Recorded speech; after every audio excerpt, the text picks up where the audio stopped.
which are considered sacred.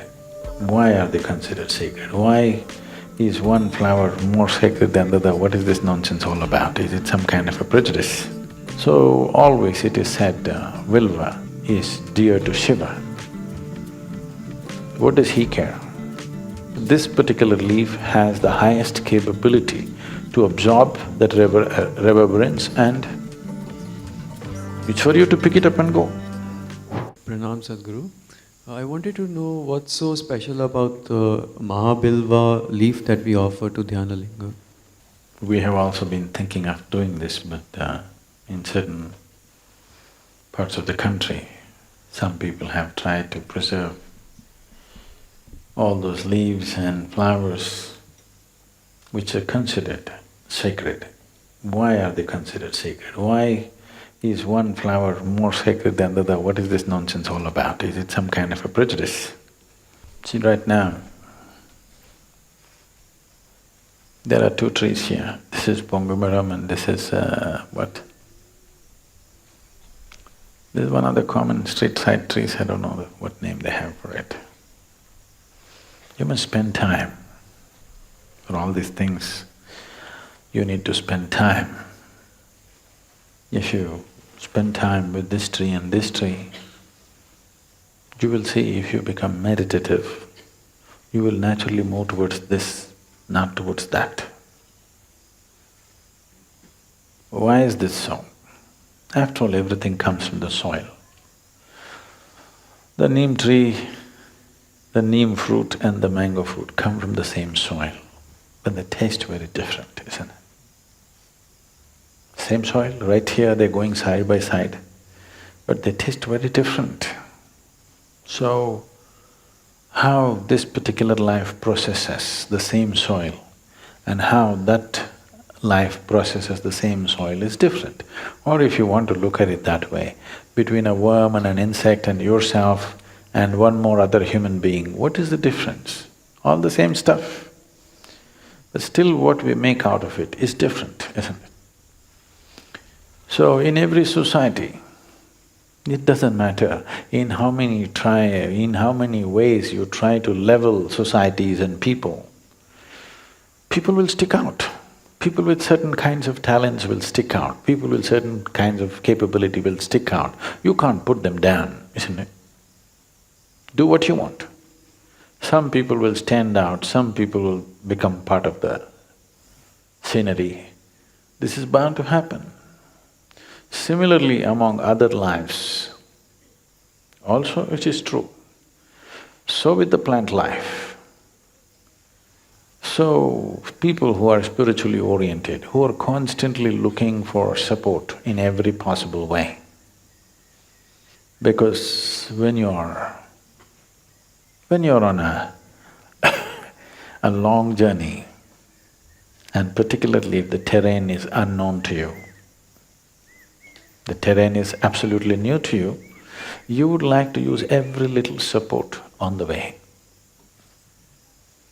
You will see, if you're going up a mountain, if you're climbing Mount Everest, suppose you're carrying one little thread, you don't want to lose that thread, you want to keep it because you do not know when this little thread will become useful. If you're in a city, you can throw it and go.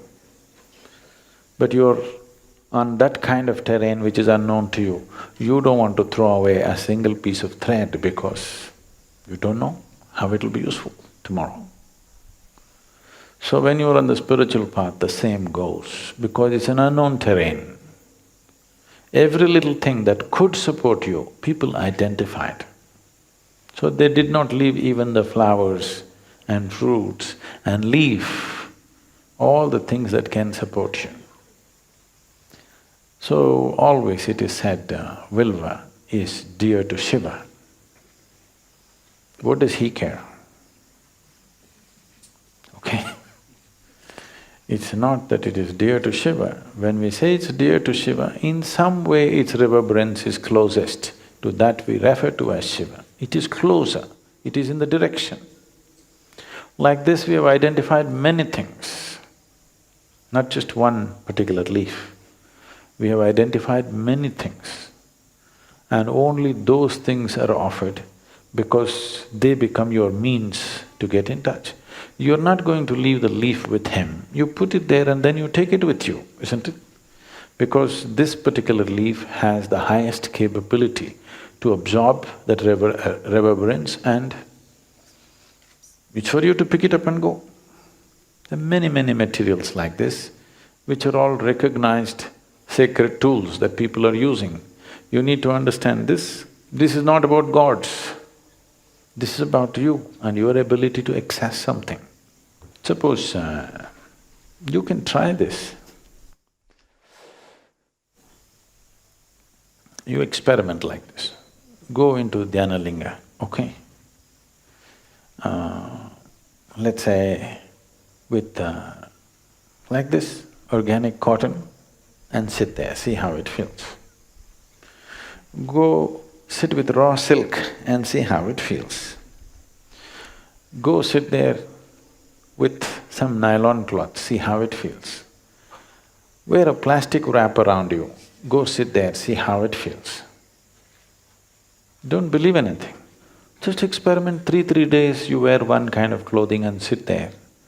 You will… if you have little sensitivity, you will know the difference.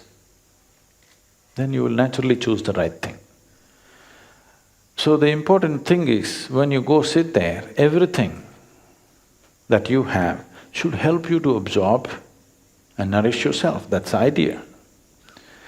So the Bilva leaf has such a capability. If you place it on the linga and then take it, its ability to retain that reverberation for a long period of time, it stays with you. If you keep it for a few days with you, it makes a difference. You can try this. Bilva leaf can be offered and you put it in your chest pocket and walk around. It will make a difference for you in terms of your health, well-being, mental state, everything. So people identified these things with observation, with meditativeness, not… in this forest there are so many trees, so many varieties of trees. This is part of the Western Ghats. It is the second oldest mountain on the planet, and it is the oldest mountain on the planet in the tropical region on this planet. So in terms of variety of vegetation, there is no match for this Western Ghat. This is only a small finger which has come inland, otherwise it runs along the coast. In all this variety of trees and leaves, why they choose one leaf? Somebody recognized it and he stands out, you can't ignore him. You can also try this. You can go and pluck 10 different varieties of leaf, place all of them near the linga and take all of them and keep it with you. You will see the difference yourself. It'll take a certain level of sensitivity for you to see that, but there's no question, those who are sensitive will feel the difference. With their eyes closed, if their eyes are open, they may be prejudiced. You take a bunch of 10 different kinds of leaves, tie it up in a cloth like this so that you can't see what leaf it is. Place it there, I will recognize the leaf for you. Other things I may not be able to recognize. You keep Bilva there, I'll say this is Bilva. You don't have to call me for that. You take your Rudraksh and hold it, it will tell you. It's a little more intelligent than you, you know.